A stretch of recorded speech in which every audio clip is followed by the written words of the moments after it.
Kung pagmamasdan ang bridge na ito ay parang nakakatakot dahil gumagalaw ito habang dumadaan ang mga sasakyan. Pero paano kung sa isang pagkakamali mo lang ay ito ang kahahantungan mo? May isang tulay sa China na lumulutang sa ibabaw ng lawa.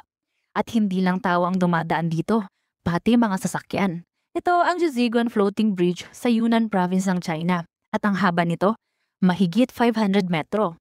At ang buong tulay ay lumulutang sa ibabaw ng Lugu Lake, isang malalim na lawa na nasa taas ng mahigit 2,600 metro above sea level. Pero teka, paano kaya ito nakakayanan ang bigat ng mga sasakyan?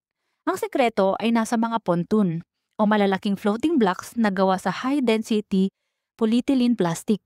Ang mga materyales nito ay matibay at kayang pasanin ang bigat ng maraming sasakyan, lump-resistant o hindi kinakalawang o naaagnas, at environmental friendly dahil hindi ito nakakasira sa lawa.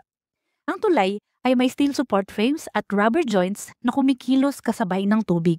Ibig sabihin, kapag umalon ang lawa, sumasayaw din ang tulay. At kahit gumagalaw ito, nananatiling balanse at ligtas para sa mga dumadaan. Ang Jiuzhaigou Floating Bridge ay isang patunay kung gaano ka-advance ang teknolohiya